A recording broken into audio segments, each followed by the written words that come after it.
Jasper, which I have cut up into the pieces that I'll make my cabs out of. And I have here 3 pieces of the 40 by 30 template size, a couple pieces of the 30 by 22 template size, and then a couple really small ones of the 18 by 13 template size. And in addition, I have this one piece that I'm going to keep as a freeform, and a couple other pieces that'll be freeform as well, you know, the scrap pieces. So I'm going to go ahead and you know, this is the back side. I've marked it B back. It's got my template etched in or sketched in, and there'll be the top side. I think it'll look pretty nice. So here's one of the pieces of Noreena Jasper, which comes from Australia, and I've templated out what I want this cab to look like, and I will work by grinding as close as I can without going into that line on first this wheel here, which is my 100 grit diamond wheel.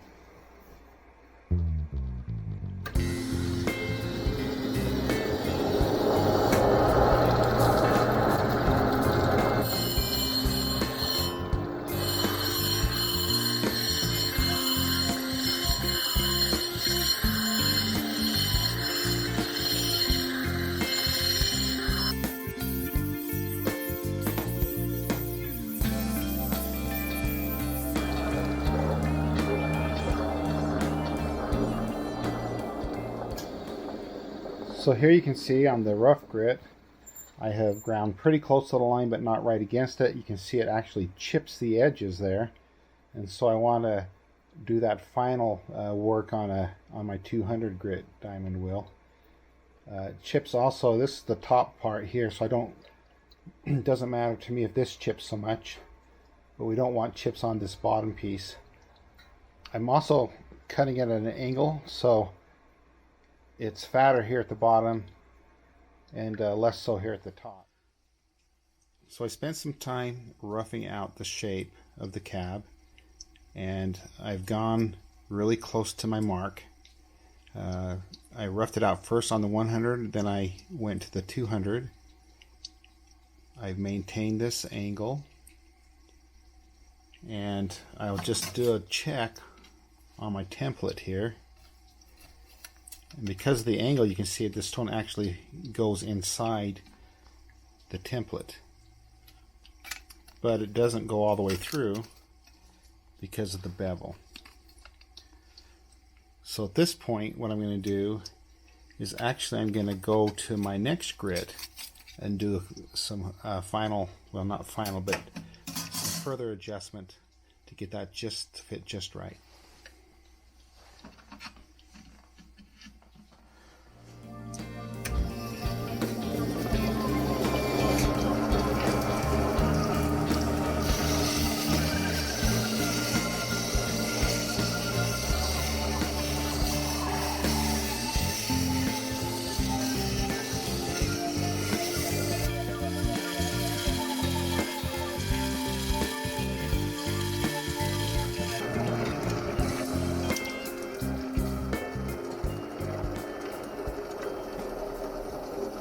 So it is really close to slipping all the way through, so I'm going to stop working on this edge now.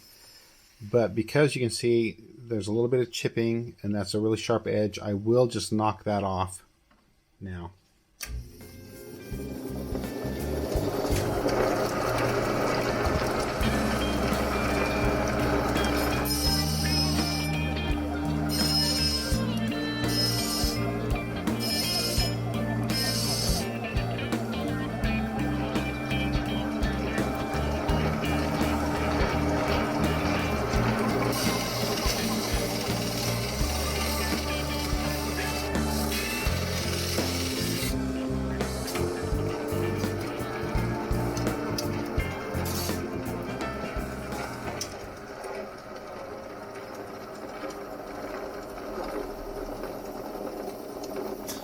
So we have the back, here's the front. Now I'll work on getting that bevel Starting off with just a 45 around the edge, then smooth that all the way across on my 100 grit.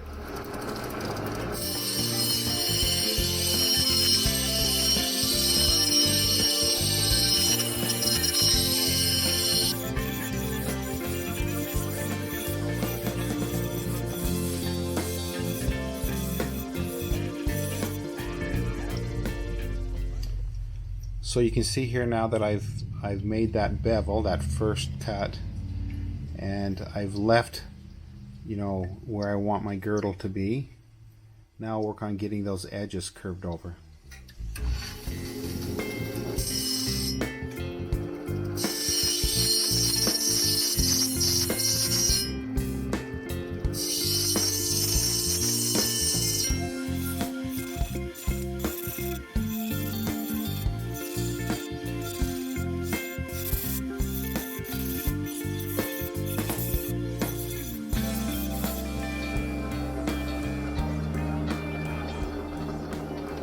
Okay, now I have the roughed out piece, and from this point on I'll leave the 100 grit and do the final, well, the next stage on the 200 wheel. And after this 200 wheel, I'll actually put this on a dop stick because I can get a better finish that way.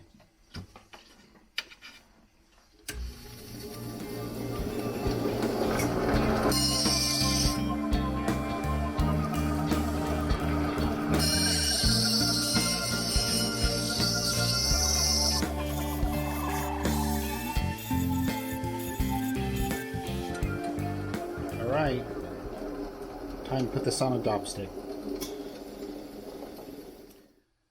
Alright, I now have this on my dop stick with dopping wax, and let's continue working on it.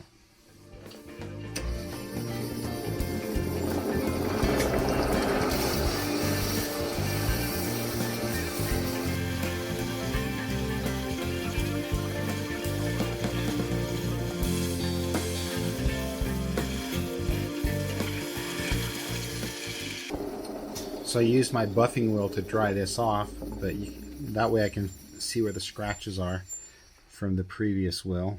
And this is looking pretty good. Just a little bit of work on the ends, and then we'll move to the next grit.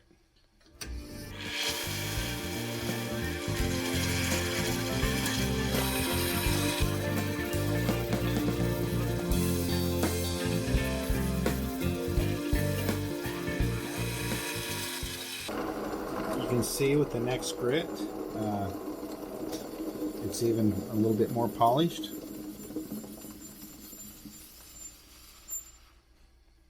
Coming along.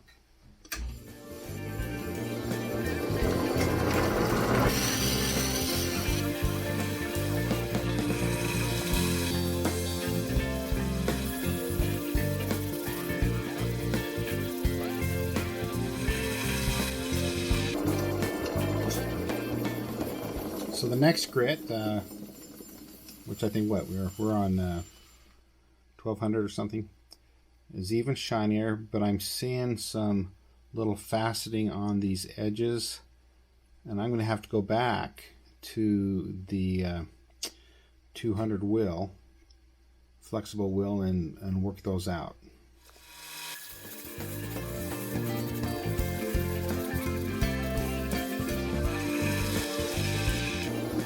So here we have with the 300 grit polish. I've found out that this stone is a lot softer than agate and typical jasper. It cuts pretty fast. So my bezel has gone down lower than what I want, but it'll still work out for a piece of jewelry.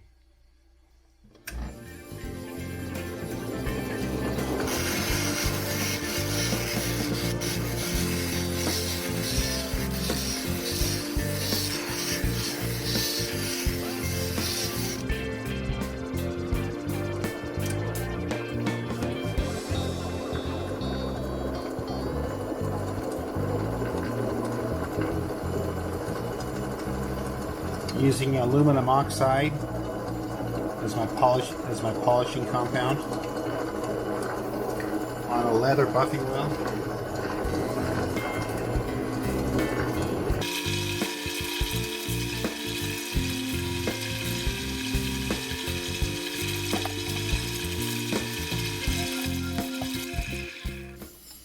So you can see here the polish. Not too bad. Not quite as high as an agate polish, but still nice. The last thing we'll do is use some Zam buff to give it its final pizzazz.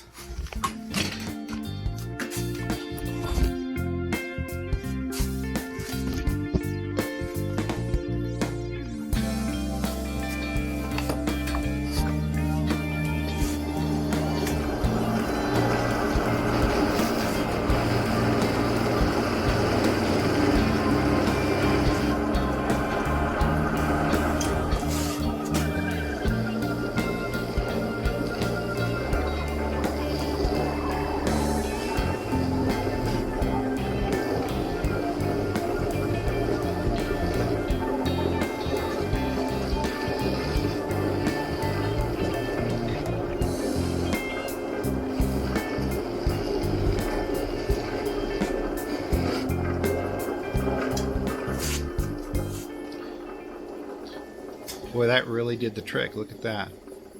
So there is a piece of Australian Noreena Jasper with that nice patterning. And I've done this one piece out of that slab that I got at the Tucson Rock and Gem Show. Now I have all those pieces left to do. So I will show you when I'm done. Here are all the finished pieces of the Noreena Jasper. Give you an idea of the size of some of these stones, the nice patterning. That gray background would have been nicer had it been white, but this was the stone I ended up with. This piece here, which I kept because it's where actually a crack was, and the rock cracked while I was cutting it in this exact shape. So I kept that as an interesting freeform. And you see the other sizes, these small ones, and then these freeform pieces here, which came from just the leftovers. But at the same time, I picked up this slab, which the slab itself cost $10. I picked up another slab for $10 of this Mexican Birdseye Rhyolite. And the best piece obviously was this one here with the very nice contrasting eyes, bird's eyes. The other pieces have less of that, but not waste, I CAD them anyway. Then just for fun, yesterday I was out in the desert and I found a rock that I cut up, and it's a type of jasper embedded in some silicious shell or silicous shell. It ended up being a nice polish, but very interesting pattern. It almost looks like a breadboard, but there was more of this material. I didn't bring much back because I wanted to try it first, but I think that's pretty cool. Let me know if you agree.